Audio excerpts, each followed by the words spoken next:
గ్రంథం 23వ అధ్యాయము 19వ వచనం నుండి చదవండి అమ్మా. దేవుడు అబద్ధమాడుటకు ఆయన మానవుడు కాదు, పశ్చాత్తాపడుటకు కాడు.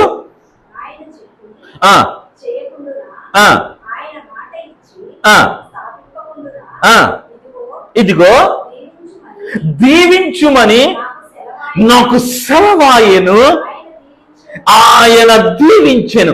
దీవించుమని నాకు సెలవాయెను, ఆయన దీవించెను, నేను దానిని మార్చలేను.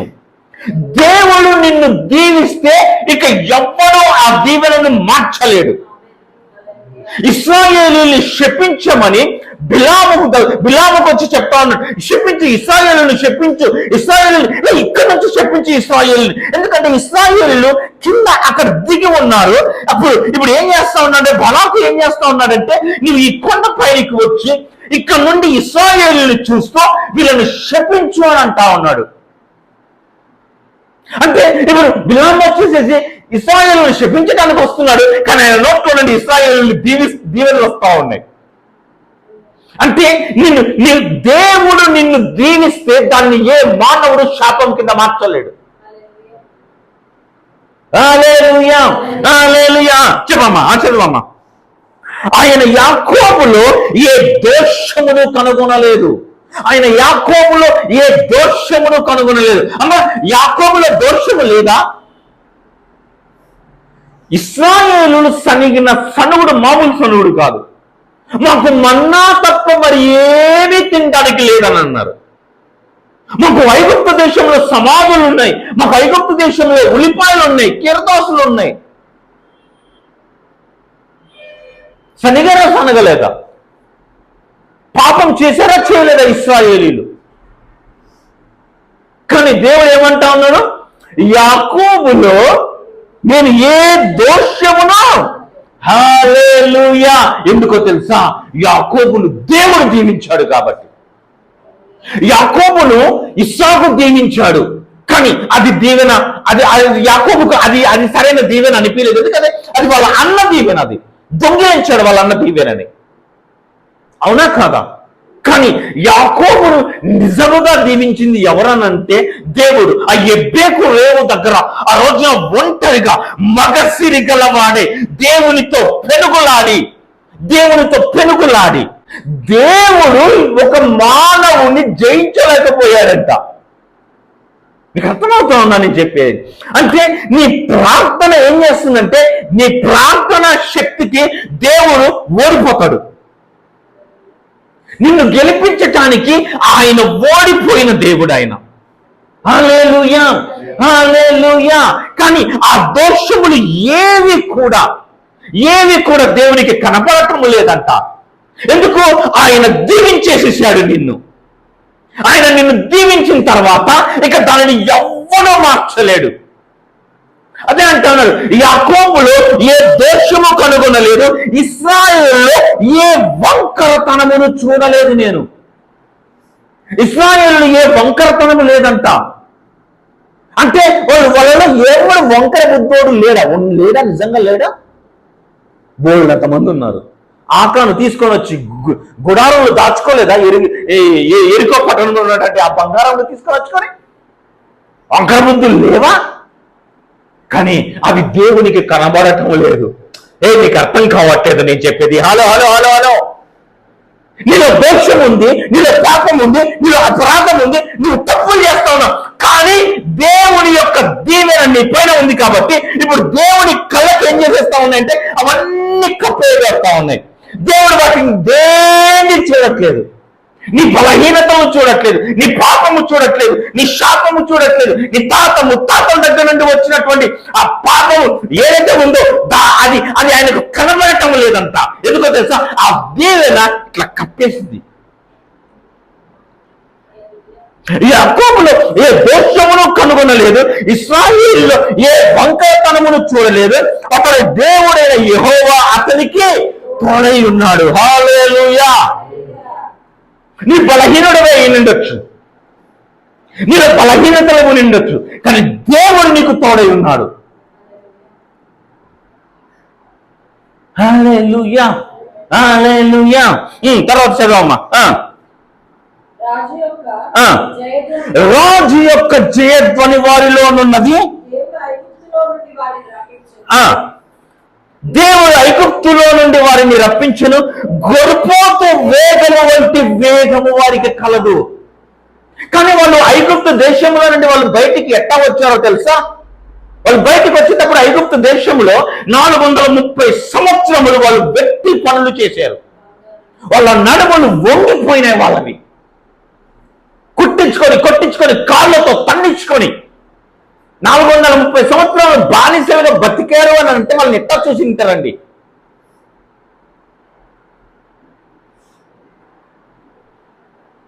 కాళ్ళతో తన్నించుకొని, కొరడాలతో కొట్టించుకొని, వేసుకోవడానికి బట్టలు లేక, తినటానికి తిండి లేక, వాళ్ళే ఇటుకలు తయారు చేయాలి, వాళ్ళే గడ్డి తెచ్చుకోవాలి, వాళ్ళే చేయాలి అన్ని. నడుములు వంగిపోయినాయి వాళ్ళవి. కానీ దేవుడు ఏమంటా ఉన్నాడు తెలుసా? గొర్రెపోతు వేగం ఉందంట వాళ్ళలోన. అంటే ఇశ్రాయేలు లేచి నిలబడితే కింద రాయబడి ఉంటుందండి, 6 సింహములు లేచినట్టు లేస్తారంట వాళ్ళు. చదవమ్మా, కింద చదవమ్మా. మంత్రము లేదు, ఇశ్రాయేలు శకునము లేదు.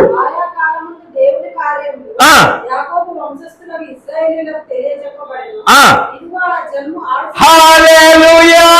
ఇదిగో ఆ జనము 6 సింహము వలె యేసు నామములో ఈ రోజు నుండి మిమ్మల్ని మీరు అక్కడ లెగాల. మీరు లేస్తే 6 సింహములు లేచినట్టు ఉండాలా. ఒక క్రైస్తవుని ముట్టడానికి, ఒక విశ్వాసిని ముట్టడానికి సాతానుడికి దమ్ము ధైర్యం లేదు. ఎందుకో తెలుసా?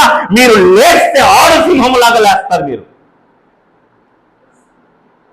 మీలో దోషము లేదా, మీలో తప్పులు లేవా, మీలో పాపము లేదా? ఉన్నాయి, కానీ దేవుడు అవి చూడట్లేదంట. ఎందుకని మీ పైన దేవుని యొక్క దీవెన ఉంది. హల్లెలూయా, హల్లెలూయా. మీ పైన దేవుని దీవెన నిలిచినంత కాలము మీలో ఏ శకునము పనిచేయదు. ఇశ్రాయేలులో ఏ శకునము పనిచేయదు. పల్లెటూళ్ళలో చాలా చూస్తూ ఉంటాం మనం. వెళ్తా ఉంటే 4 రోడ్ల మధ్యలో నిమ్మకాయలు, పచ్చిమిరపకాయలు, ఎండుమిరపకాయలు, అవునా, పెడతారు. తొక్కకురా అవి దిష్టి తీర్చారా? అవునా, తీర్చారా? నాకు ఇవ్వు, పులిహోర చేసుకుంటా. ఎందుకు? నా పైన అది పనిచేయదు. మీకు అర్థం కాలేదు నేను చెప్పేది. అండి, మా పైన, మా కుటుంబం పైన చాతబడి చేశారండి. చాతబడి చేశాడా? ఎవడాడు? అది వాడికి రివర్స్ కొట్టింది. ఏమన్నాడు? ఏ శకునము పని చెయ్యదు. దేవుని బిడ్డల జోలికి ఎవడు రాలేడు. వాడు ఆంజనం వేసాడు, వాడు తంత్రం వేసాడు, వాడు మంత్రం వేసాడు, వాడు మందు పెట్టాడు. అవునా, మందు పెట్టాడా? ఏం మందు పెట్టాడు? తీసుకురాయటమన్నా నా దగ్గరికి. నీ పైన శకునము పని చెయ్యదు. మీకు అర్థం కాలేదు నేను చెప్పింది. కావాలని వెళ్ళిపోయి తొక్కుతా నేను ఆ నిమ్మకాయలని. ఏమైంది? ఇలా చెప్పే కదా. వాడు వచ్చి చూసి, నిన్ను చూసి, సారీ సార్, రాంగ్ అడ్రస్కి వచ్చాను సార్ అని వెళ్ళిపోతాడు వాడు. ఇంకో మాట చూపిమంటారా? సామెతలు 10వ అధ్యాయం 22వ వచనం చూడండి.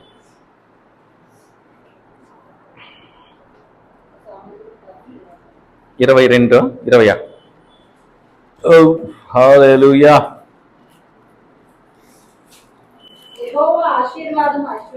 హల్లెలూయా.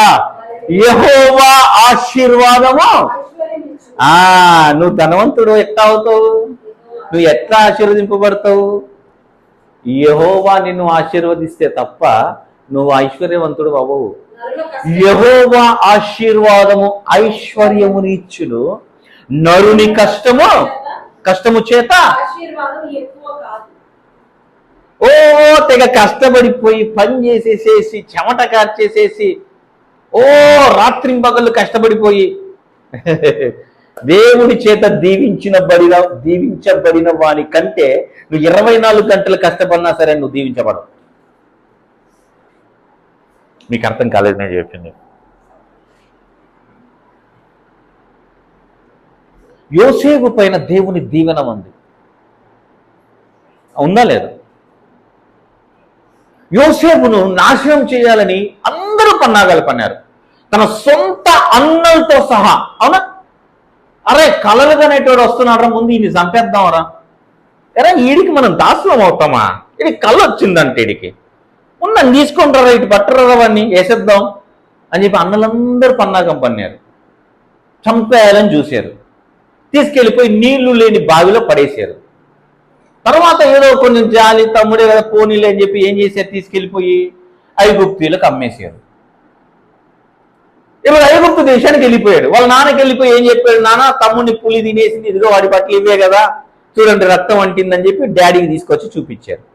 డాడీ చూసి అమ్మో అని చెప్పి గుండెలు బాదుకొని, అమ్మో నా కొడుకు, నా గారాల కొడుకు, నా ముద్దుల కొడుకు. నిజం, యోసేపు తండ్రికి చాలా ఇష్టమైన కొడుకు. విచిత్రమైన అంగీలు తన చేతితో కుట్టి వేసేవాడంట యోసేపుకు, విచిత్రమైన అంగీలు తొడిగేవాడంట యోసేపుకు. యోసేపు అంటే యాకోబుకు చాలా ఇష్టం. ఐగుప్తు దేశానికి వెళ్ళాడు, అక్కడ తీసుకుని వెళ్ళిపోయి బానిసగా పెట్టారు, కొనుక్కున్నారు, ఐగుప్తీయులు కొనుక్కున్నారు. ఎవరిని? యోసేపును కొనుక్కున్నారు. ఆ మార్కెట్లో నిలబెట్టి ఎట్లా కొంటారో తెలుసా మీకు? బట్టలే ఉండవు, మార్కెట్లో నిలబడుకొని ఉంటే వాడిని చూసి వచ్చి కొనుక్కొని వెళ్తారు. అలా పోతీఫరు కొనుక్కొని వెళ్ళాడు, ఇంట్లో పనోడుగా పెట్టుకున్నాడు. కానీ అక్కడ ఏమని రాయబడింది తెలుసా? యెహోవా యోసేపుకు తోడై ఉండెను అని రాయబడింది. యెహోవా యోసేపుకు తోడుగా ఉన్నాడు. కానీ ఆ ఐగుప్తు దేశంలో కూడా యోసేపు ఎదగటం ప్రారంభమైంది. పనోళ్ళకందరికీ పెద్ద పాలేరయ్యాడు. ఇప్పుడు పోతీఫర్ భార్య కన్నుబడింది యోసేపు పైన. చూసారా, ఆ సాతానుడు ఎక్కడ వదలట్లేదు చూసారా, బలవంతం చేసింది. మనోడు ఒప్పుకోలేదు. నా దేవునికి వ్యతిరేకంగా నేను ఎట్లా పాపం చేస్తాను అని అన్నాడు. తీసుకెళ్ళిపోయి జైల్లో వేసేసారు. అవునా? ఒక దగ్గర నుండి ఇంకొక దగ్గరికి, ఒక కష్టం పోతే ఇంకొక కష్టం, ఒక సమస్య పోతే ఇంకో సమస్య, తీసుకెళ్ళిపోయి జైల్లో వేసారు. కానీ ఆ జైల్లో కూడా అక్కడ ఏమని రాయబడిందో తెలుసా? యెహోవా యోసేపుకు తోడై ఉండెను అని రాయబడింది. ఆ జైలులో నుండి బహుశా ఆ రోజున ఫరో రాజు యోసేపును పిలిపించేటప్పుడు, ఆ రోజు రాత్రి కూడా జైల్లోనే ఉన్నాడు, జైలు బట్టలే వేసుకున్నాడు యోసేపు. గడ్డం పెరిగిపోయి మాసిన గడ్డంతో జైలు బట్టలతో ఆ జైల్లో పడుకున్నాడు రాత్రి. కానీ ఉదయమున ఫరో సన్నిధికి వచ్చాడు. యోసేపు ఫరో ఎదురుగా నిలబడ్డాడు. ఇప్పుడు యోసేపు బట్టలు మారిపోయినాయి, యోసేపు పరిస్థితి మారిపోయింది. ఇప్పుడు యోసేపు ఏమయ్యాడో తెలుసా? ఐగుప్తు దేశం అంతటికి ప్రధానమంత్రి అయ్యాడు. ఆ ఫరో ఏమన్నాడు? నేను రాజుగా మాత్రమే ఉంటానయ్యా, మొత్తం నువ్వే చూసుకో అన్నాడు. ఎందుకు? యెహోవా దీవెన యోసేపు పైన ఉంది. ఈ రోజున దేవుడు నిన్ను దీవించాడమ్మా, దేవుడు నిన్ను ఆశీర్వదించాడు. ఏ మానవుడు దానిని రివర్స్ చేయలేడు, ఏ పరిస్థితిని కూడా నిన్ను మార్చలేదు. నీకు కావాల్సింది ఏంటో తెలుసా? దృఢమైన విశ్వాసము పరిస్థితులు మారుస్తుంది. యెహోవా దీవెన నీ పైన నిలిచి ఉంది. హల్లెలూయా. దానిని ఎవ్వడూ మార్చలేడు, ఎవ్వడు దానిని తీసేయలేడు. అందుకే మొదట ఏం చదివాము? ఆయన మాట ఇచ్చి తప్పునా? ఆయన మాట ఇచ్చేసాడంటే ఆయన నీ పైన దీవెనను ప్రకటించేసిన తర్వాత దానిని ఎవ్వడు రివర్స్ చేయలేడు. ఏ మానవుడు దానిని రివర్స్ చేయలేడు. నిన్ను దూషించిన వాడిని ఆయన శపిస్తాడంట. నిన్ను శపిస్తే కాదు, నిన్ను దూషిస్తే చాలు, ఏ పనికి మాలోడా అంటే చాలు, దేవుడు వాడిని శపించేసేస్తాడు. నిన్ను ఇంత మాట అంటే ఆయన ఊరుకోడు. మీకు అర్థం అవ్వాల దేవుని వాక్యం. దేవుడు నిన్ను ఎంత ప్రేమిస్తున్నాడో అన్న విషయం నీకు అర్థం అయితే అంతే కదా. చాలా మంది పిల్లలు ఏమనుకుంటారు, మా డాడీకి నేనంటే ఇష్టం లేదు, మా డాడీ ఎప్పుడు తిడతా ఉంటాడు, మా మమ్మీ ఎప్పుడు నన్ను తిడతా ఉంటుంది, మా మమ్మీకి నేనంటే ఇష్టం లేదు. ఎవరు చెప్పాడు? ఎవరు చెప్పారు? ఇప్పుడు మీ పిల్లలు ఉన్నారండి, తప్పు చేశాడు, నిజంగా తప్పే చేశాడు అని వడ్డానికి నలుగురు వచ్చారు. అంకుల్ మేము బయటికి పంపేయండి అంకుల్, అది చేశాడు అని 4 బాధాలు, మేము 4 కొట్టెళ్ళాలి అంటే ఏం జరిగిందయ్యా అని వస్తే ముందు వచ్చి ఏమయ్యా ఏం జరిగిందయ్యా అంటాం. అంకుల్ ఇట్లా చేశాడు, అంకుల్ ఇట్లా. నిజంగా తప్పే వాడు చేసింది, తప్పు చేశాడు వాడు, బొండు అని చెప్పి వాడిని తీసుకొని వచ్చి రోడ్డు మీద బాధండి అని అంటారా? ఏమంటారు? పోనీలేయ్యా ఏదో తప్పు చేసేసాడు, ఏదో ఒక్కసారి వదిలేయండి అయ్యా. లేదు అంకుల్ వాడిని కొట్టాల్సిందంటే నువ్వెవరా నా కొడుకుని కొట్టడానికి? అంటమానమా? ఏనిస్తామా చెయ్యి మన కొడుకు మీద? ఏనిస్తామా? ఎందుకు? తప్పు చేశాడు కదా, తప్పు చేశాడా చేయలేదా? మరి వాడిని కొట్టాలా కొట్టకూడదా? నిజానికైతే మరి వాడి తప్పు మీకు కనిపిస్తుందా? ఎందుకు కనపడదు? కొడుకు, వాడు మీ కొడుకు, తప్పు చేసి ఉండొచ్చు కానీ వెనకేసుకొస్తాం, అవునా కాదా? మరి నీ కోసం ప్రాణం పెట్టిన యేసయ్య నిన్ను వెనకేసుకొని రాడా?